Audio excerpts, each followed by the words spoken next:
Hey guys, Buckcat7 here. Okay, it is Sunday, December 8th, 2019, and I want to thank you for visiting the Stonewall Research channel here on YouTube. Thank you very much. I really do appreciate it. Alright, guys, well, we're going to continue looking into the quote unquote giants or large hominids, as I like to call them, state by state, and in this video, we are going to cover Tennessee.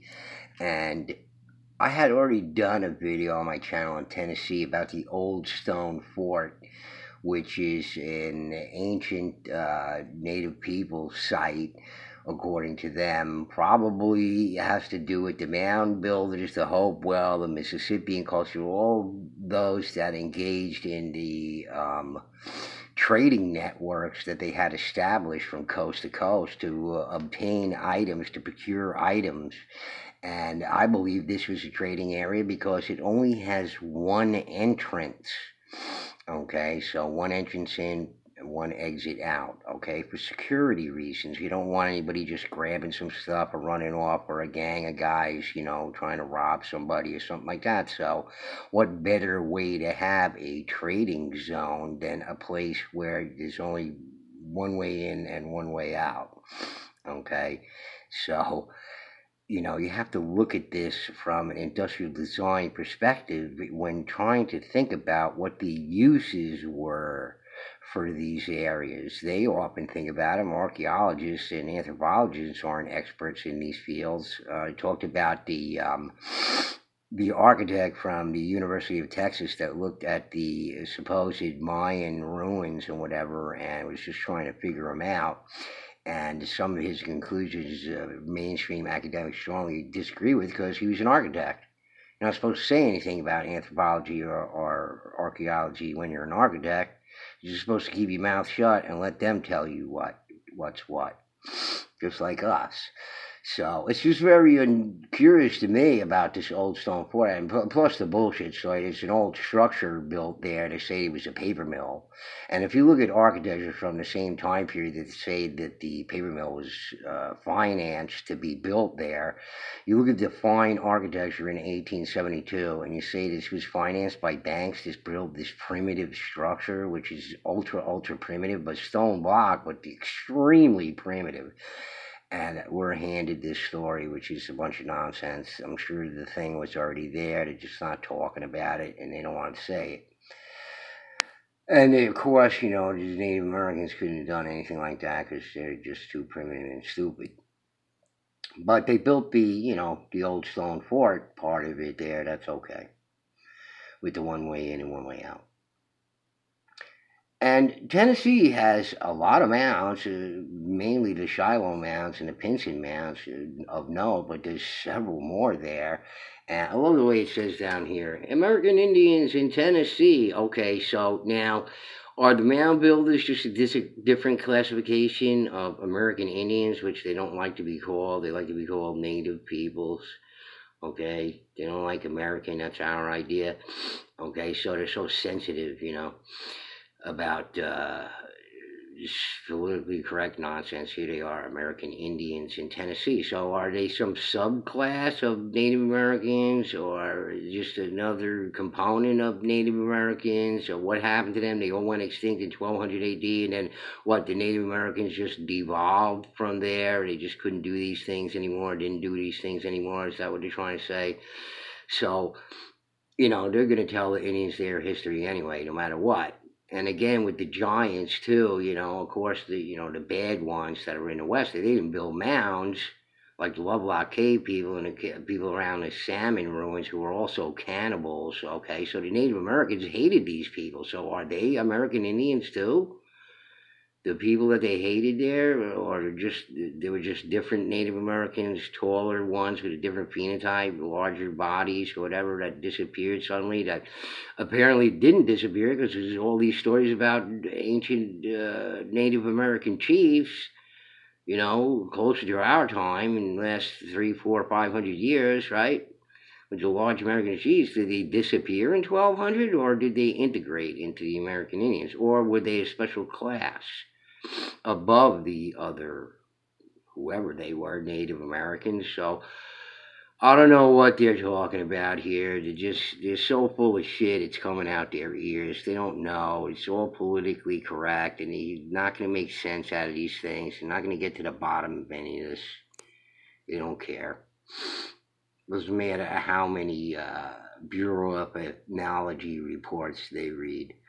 And it's just, so funny to say that, these all the giants are cannibals and the Nephilim people and the Anunnaki, whatever it is, I don't even care. Well, listen to this. A gigantic skeleton from Memphis, F.C. Stevenson, Esquire, who lives 9 miles south of Memphis, has taken from a mound a skeleton of gigantic proportions, and with it, vases of terracotta, beautifully colored and as fresh if painted yesterday. So that's the Memphis Daily Appeal, April 30th, 1874. So I'm just wondering to myself, what did these vases that could have been kept on a dining room table or on a shelf, these beautifully colored and as fresh as painted yesterday, they were on like the dining room table and the shelf over there. What were they for? Little Native American baby arms so they can snack while they're watching TV in their living room there with their terracotta bowl there, beautifully painted, so they could snack on little baby arms or something like that. I mean, that's what people like L.A. Marzulli would have you believe, and the rest of these jerks. Whether it be the Indians themselves, the native peoples themselves, they want to believe their own bullshit, or the mainstream idiots who are like, yeah, they were reported to be cannibals and they let that slide and they don't even look into what the real story was. But we all know, guys, from Galena Canyon, right? Just like this, with the beautifully colored. You're telling me these people who are living in fine houses with perfectly cut giant limestone slabs as a base for these 25 and 30-foot torreons and Galena Canyon over there, they were eating babies out of beautifully colored terracotta bowls, basically where they're putting their flowers in there while they're having a nice feast on, roast human. Give me a effing break, okay? Just don't believe any of the stories. They're so full of shit. Just forget about it, okay? This whole, whatever they say about the mass of people, whatever they don't say, they keep it to themselves because they don't want to step on anybody's toes. They're just punks. You're going to keep the history of the world from people just to preserve your own stupid degree that ain't worth shit. Wipe your ass with it. Knoxville, Tennessee, horn giant, petrified horn giant is dug up in a Tennessee mine. Knoxville, Tennessee, workmen of the Keene Strunk Coal Company at the Helenwood, Scott County have found buried in the earth and petrified a giant 6 feet 4 inches tall. So you see that 6 feet 4 inches tall, okay? So they're reporting in this paper, okay, about it being a giant at 6 feet 4 inches tall. Well, that's what they thought at the time. There's a reason why they're saying that. Okay, there's no mention of Bibles in here or anything else. Okay, people were of shorter stature. You understand that, right? Okay, now when museums and Smithsonian and whomever says they're just sort of average size, no big deal, whatever it is, and making a comparison with contemporary times, average height in contemporary times, well, that's disingenuous. You see? They think you're stupid. They think I'm stupid. All right? When you know what the real story, you know what the facts are and everything, then, screw it, they say. About its neck was a beautiful chain. The fingers are perfect with long tapering nails. The hands are folded across the breast. On each side of his head is a horn, each about 4 inches in length. Its weight is about 450 pounds, and I guess that's because it's petrified, but again, without the ability to examine this thing now, it makes you wonder, okay, was it really a petrified giant, 6 feet 4 inches tall with horns and long tapering nails? It's awfully strange. It sounds demonic. Okay, but again, like I say, if there were strange humanoids in the past of all different kinds of configurations, okay, I was just watching Robert Suffer about how now we have the ability to, just totally gene splice and create what kind of ever babies we want now, whether the ethics of it are right or whatever. Okay, so let's say there's a more advanced civilization in the past, okay, and they were doing all these things, okay, making corn and all this kind of stuff, genetically doing things, and they had knowledge of genetics, genetic engineering, okay, and they wanted to enhance themselves. They were playing around with themselves. Maybe it got out of hand. Maybe people did things on purpose to enhance themselves in these ways. We don't know. They're ways of the cultures of these people of some ancient past that we don't know anything about. And these people survived all that. They had to wander around with this, not even knowing maybe what their past was. Who knows? Okay, and then again, when they come across a lot of these petrified things, and even the Cardiff Giant, even I think the whole story is fucking phony. Okay, which I did a video about on my channel. I pretty much went through it. C.W. Saran thought it was a bullshit story, all of it. But could these things be actually statues of a previous civilization? I mean, we don't know because, again, if you're following Thunderbolts Project, Electric Universe, Velikovsky, I mean, the whole thing was completely destroyed and geoengineered and, by electrical interplanetary discharge. You can't make heads or tails of anything, especially in the layering and all this kind of stuff, so their dating is all off. This is why they think it's new, because the whole continent was upturned. If you follow the Thunderbolts Project. If you don't, then you don't know about it. Okay, 3 huge skeletons of humans found. Tennessee discovery made by fishermen digging in Indian Mound. Skeletons of 3 gigantic men buried by a forgotten race have been unearthed by a fisherman digging in an old Indian mound here. Tribal finery in which the bodies were interred was recovered intact. One of the skeletons bore ivory beads and a long ivory ornament. Another was decorated with copper beads and designs of bones and mica. 2 were found near the surface. Farther down, the largest of the skeletons was discovered in a sitting position on the carpet of ashes. Pottery, 1 piece containing the bones of an infant, was found nearby. It was in a fine state of preservation.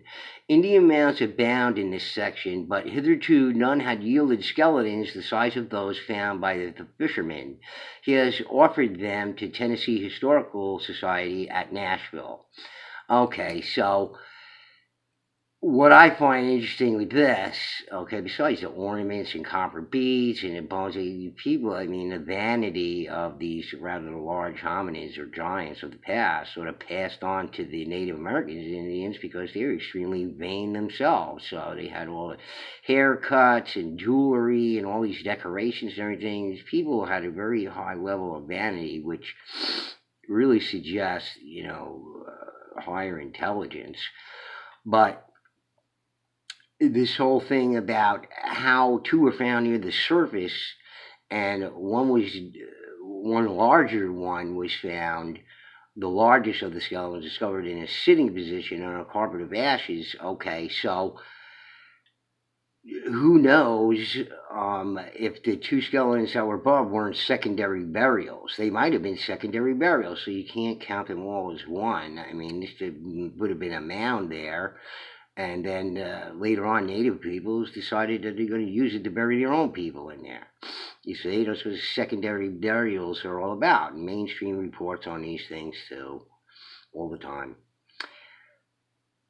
And the thing with the pottery, 1 piece containing the bones of an infant was found nearby. It was in a fine state of preservation. Well, this could be a female who died during childbirth or something like that. And, this is how they were interred. Okay, you can suppose anything, but, don't skip to the, worst case scenario right away. You have to think logically about it. Petrification, some of men and some are species not extinct. Humor and greater reptiles may have been discovered many years ago in a cave of the Cumberland Mountains of Tennessee. The public are indebted to Mr. Jeffries, the author of the above column, for the preservation of this discovery, which to a great extent, like many other antiquities of the West, was was lost sight of. He has been untiring in his efforts to present authentic facts in order to show that this continent has been inhabited by mankind many thousands of ages past. Though the vandalism of curious visitors to these interesting remains of man have virtually defaced and destroyed them, yet fortunately a likeness was taken before they were in the least disturbed, and has been preserved in an engraving in Dr. Joseph Comstock's work. Mr. Jeffrey notice of these wonderful petrifications in his story above alluded to has induced us to reproduce in our columns the engraving and remarks of Dr. Comstock. There are, he says, in the Cumberland Mountains, especially in the neighborhood of Laurel Ridge, Tennessee, many natural curiosities. The vicinity abounds with caves in which are vaulted apartments, large and splendid, and which, viewed by torchlight, display a gloomy grandeur. It is a region of animal bones and of petrifications, both animal and vegetable. Some of our men are of men, and some of species of animals now extinct. But the most interesting of all the discoveries yet made is that of Messrs. Chester and Davis about a mile beyond the Mammoth Grotto in the mountains referred to, in a cave which they discovered themselves of 125 feet into the mountain. This cave is of difficult entrance, and in it was found the bodies of 2 petrified men and a petrified dog. One of the men was holding a spear in his hand in a balanced position as though he was surprised and had just started on a quick walk. The other is in a sitting posture with his head, as it were, leaning against a projected rock. The dog is in a lying posture upon a flat rock, as if crouched in terror or is about to make a spring, the features of the body not being distinct enough to certainly tell which. It is extremely difficult to conjecture what caused the death of the man in the erect posture, and how he should have died standing erect with a spear in his hand. It is not known positively as to which of the races these petrified subjects belong, but evidently the Caucasian or Mongolian. The symmetry of the body and limbs indicate Caucasian mold, while the head and face resemble the Mongolian type. As regards to the time when the bodies became petrified, no age can be approximated. Everything about them in the cave, as well as upon the surface of the earth above them, shows that a very great many years have rolled by since they first occupied their mysterious positions. Everything in their subterranean place of abode is of very antique character. The dog does not seem to be any living species, but resembles the hound most.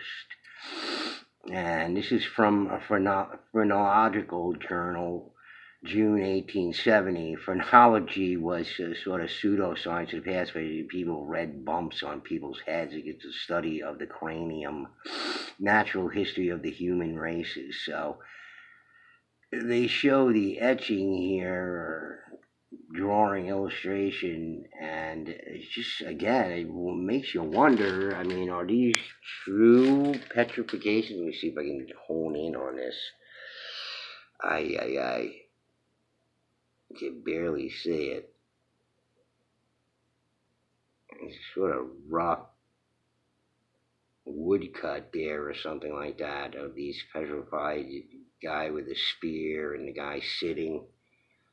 And the dog, I really see the contrast. It's hard to get better. So, very odd thing they found there with these petrified men and the dog. And again, it just makes you wonder. I mean, is this like a fun house or something for the people who lived back then? Maybe they went in this place and looked at these things. Maybe these things are just statues or something like that, you know? Do we know? Could this be the origins of the Cardiff Giant? Or maybe the Cardiff Giant was just a big old statue that they found, and they made a whole cockamamie story up about it. Okay. 18-footer mentioned by the house. The giant skeleton discovered in William County in this state and supposed to be that of a human being, has frequently been referred to within a few days past in the House of Representatives. Notwithstanding the description given of it, as Wouter Van Twiller would say, quote, we have our doubts about the matter, unquote. This skeleton was found about 60 feet beneath the surface of the earth, embedded in a stratum of the hardest kind of clay. The bones are said to be in a perfect state of preservation and weigh in the aggregate 1,500 pounds. All the large and characteristic bones are entire, and the skull, arms, and thigh bones, knee pans, shoulder sockets, and collarbones remove all doubts, and the animal to whom they belonged has been decided, quote, to belong to the genus Homo, unquote. This gentleman, when he walked the earth, was about 18 feet high. 18 feet high, and when clothed in flesh must have weighed not less than 3,000 pounds. Okay, so let's suppose they're right about this. Okay, and this humanoid here of 18 feet, probably the further back in time you go, even into the Pleistocene, is when these large hominids got bigger and bigger and bigger, and they got smaller and smaller and smaller because the gravity changed. The bones of the thigh and leg measure 6 feet 6 inches. His skull is said to be about 2/3 the size of a flour barrel and capable of holding near 2 bushels. He must have had a goodly quantity of brains, and if intellect be in proportion to the size of the brain, he must have possessed extraordinary